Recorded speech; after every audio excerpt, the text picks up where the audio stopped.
Hello बच्चों, कैसे हैं? मजे में आनंद उठा रहे हो?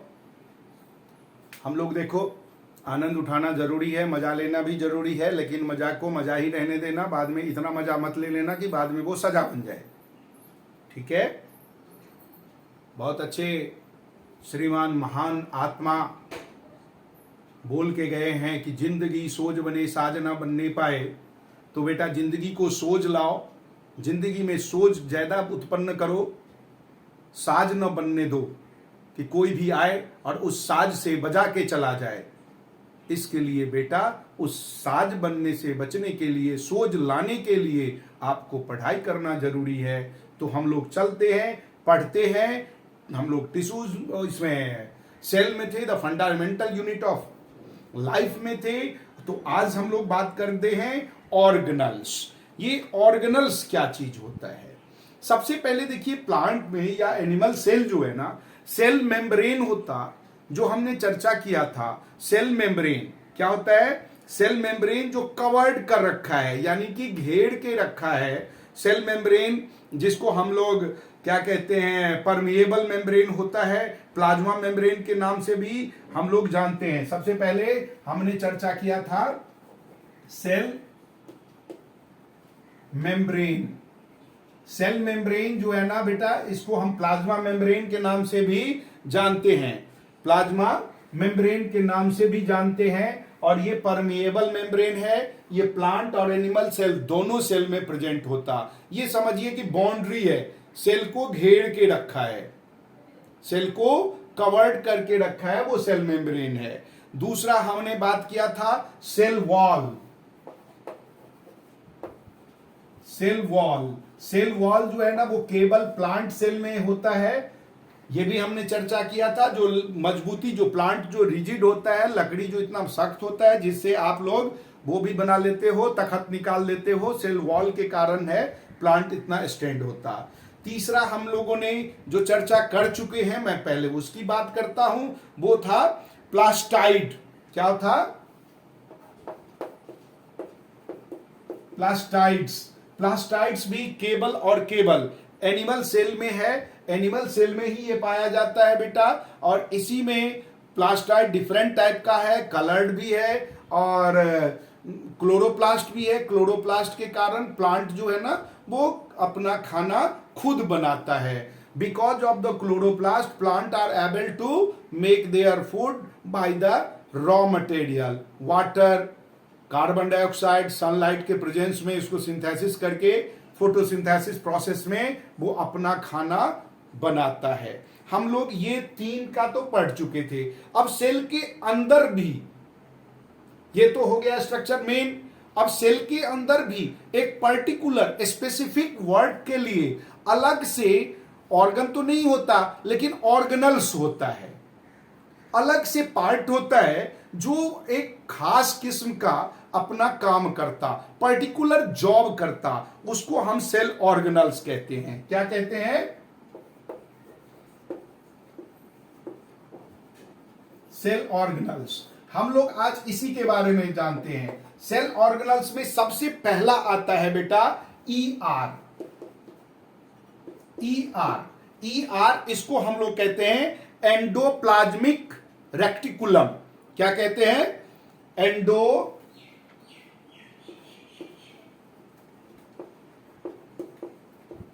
Plasmic reticulum.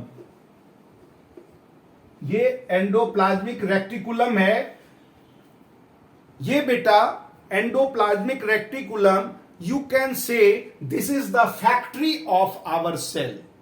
ये हमारे सेल का मैन्युफैक्चरिंग सेक्शन है।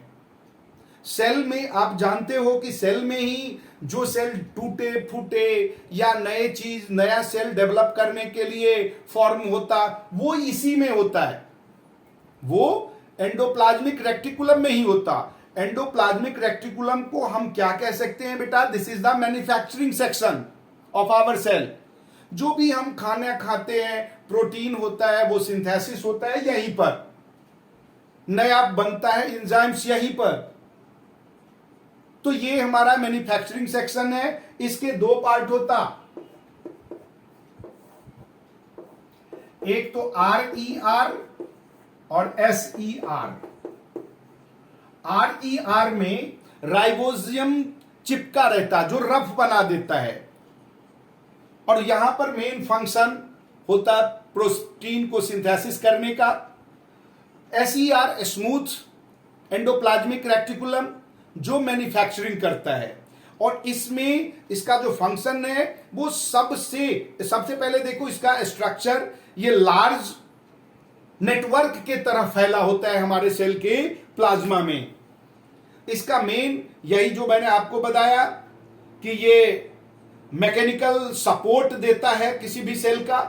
सेल में जो मैकेनिकल सपोर्ट होगा उसकी यांत्रिक काम के लिए, यानी मैकेनिकल वर्क के लिए ये रिस्पॉन्सिबल है। RER जिसमें मैंने बताया कि राइबोजियम इसमें होता जो इसको रफ बना देता है, और SER स्मूथ होता है। ये सर्विस भी देता हमें चैनल के रूप में, पूरा का पूरा मतलब ER का एक चैनल होता जिसके अकॉर्डिंग ये मैन्युफैक्चरिंग करता। नेक्स्ट पॉइंट आता है बेटा सेकंड नंबर पे। अब मैन्युफैक्चर तो हो गया, तो उसको तो कोई डिस्पैच भी करेगा, वो है गोल्गी एपरेटस। गोल्गी एपरेटस हम इसको बोलते हैं, क्या कहते हैं? गोल्गी नाम था बेटा साइंटिस्ट का, गोल्गी साइंटिस्ट का नाम था गोल्गी एपरेटस। अब इनके अकॉर्डिंग गोल्गी एपरेटस के का काम क्या है?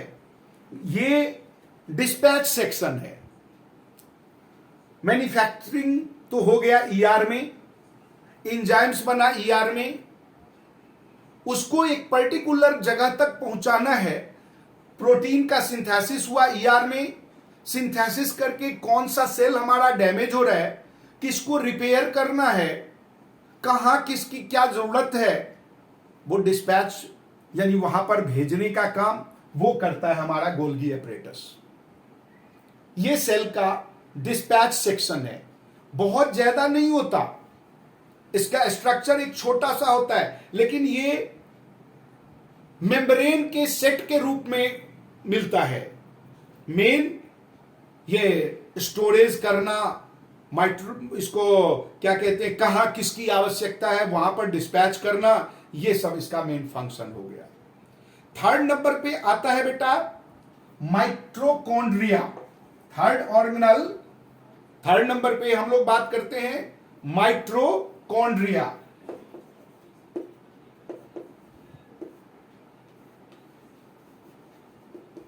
ये mitochondria is also known as power house of cell, क्योंकि माइटोकॉन्ड्रिया में फैट, कार्बोहाइड्रेट इसका सिंथेसिस होता है, और फैट और कार्बोहाइड्रेट जब सिंथेसिस करता है बेटा, तो वो सिंथेसिस करने के बाद एनर्जी प्रोड्यूस करता, और वो एनर्जी जितने भी सेल यानी कि ऑर्गेनिज्म है, उस ऑर्गेनिज्म को मेटाबॉलिक फंक्शन के लिए एनर्जी की जरूरत होती है, और वो एनर्जी सप्लाई करता है माइटोकॉन्ड्रिया।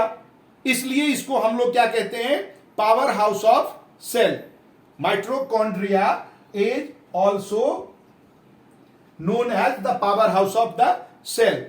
नेक्स्ट आता है lysosome, suicidal bag. Lysosome,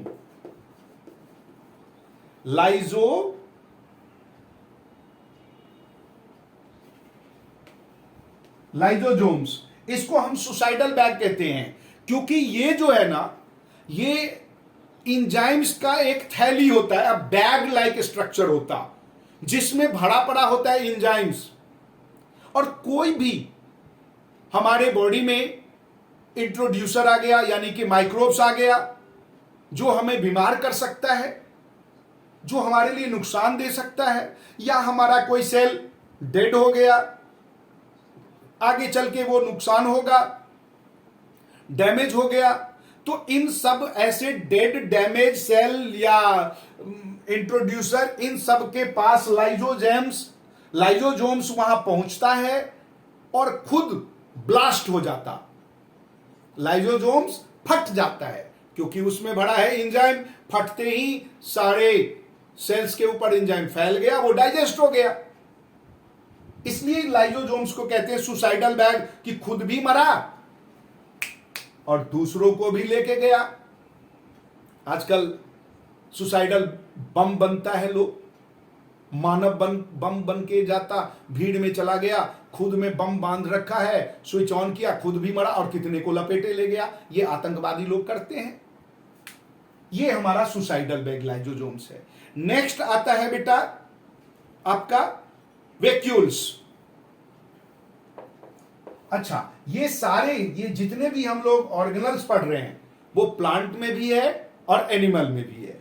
vacuoles, इसको हम कह सकते हैं गोडाउन है, ये हमारे सेल का गोडाउन है वैक्यूल्स।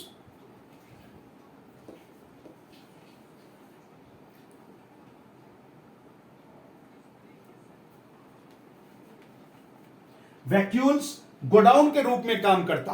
प्लांट सेल में ये बहुत बड़ा शेप में होता है, खाली जगह है। जो भी खाना मैन्युफैक्चरिंग हुआ वो स्टोर करने के काम आता है वैक्यूल्स। वैक्यूल्स आप इसको कह सकते हैं, this is the part of cell where storage take place. बेटा प्लांट सेल में ये कम होता, लेकिन जो भी होता है बड़ा साइज का होता है, क्योंकि प्लांट को खाना बनाकर खुद स्टोर करने की जरूरत होती है। लेकिन एनिमल सेल में ये ज्यादा अमाउंट में होता है। नंबर ऑफ क्वांटिटी जो है ना वैक्यूल्स का, एनिमल में ज्यादा होता, लेकिन सारे छोटे छोटे होते हैं। एनिमल्स को खाना ज्यादा देर तक स्टोर करने की आवश्यकता नहीं है, वो तो दूसरे के खाने पे हाथ साफ करने वाला होता है। प्लांट को खुद बनाना होता, वो भी सनलाइट के प्रेजेंस में, तो और सनलाइट का भी इंटेंसिटी प्रॉपर हो, इसलिए वहां पर खाना स्टोर करने की आवश्यकता है। ये वैक्यूल्स दोनों में होता। इसके बाद नेक्स्ट हमारा क्या है, राइबोसोम्स। राइबोसोम्स ऑलरेडी जो मैंने आपको बताया प्रोटीन को सिंथेसिस करने वाला, वो राइबोसोम्स हमारा इसमें होता है RER में। लेकिन ये हम अलग से राइबोसोम्स नहीं पढ़ते ऑर्गेनल्स के रूप में, क्योंकि वो राइबोसोम्स ऑलरेडी ER में चिपका होता है। काम उसका और कुछ नहीं है, केवल प्रोटीन। प्रोटीन किस चीज में पाया जाता है वो तो आप जानते हो, दाल प्रोटीन का रिच सोर्स है, एग रिच सोर्स है, मीट रिच सोर्स है, फिश रिच सोर्स है। इन सब में प्रोटीन मिलता, और प्रोटीन को सिंथेसिस करने का काम राइबोसोम्स करता है। राइबोसोम्स और प्लास्टाइड्स ये दो ऐसे ऑर्गेनल्स हैं जिसका अपना सेपरेट जेनेटिक मटेरियल होता है, और बाकी सबका तो सेम होता, बाकी इसका अपना सेपरेट होता है। तो ये आपको याद रखना होगा। ये ऑर्गेनल्स हो गया सेल का।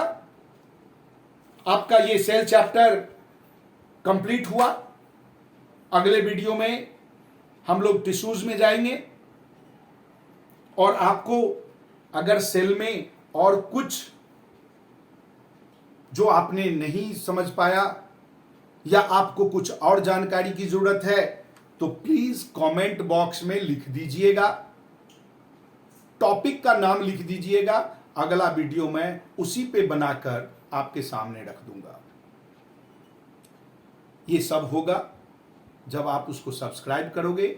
इसलिए बेटा सब्सक्राइब, लाइक, कमेंट ये तो होना ही है। फिर मिलते हैं अगले वीडियो में टिश्यूज के साथ या आपके कमेंट के साथ। तब तक के लिए बाय।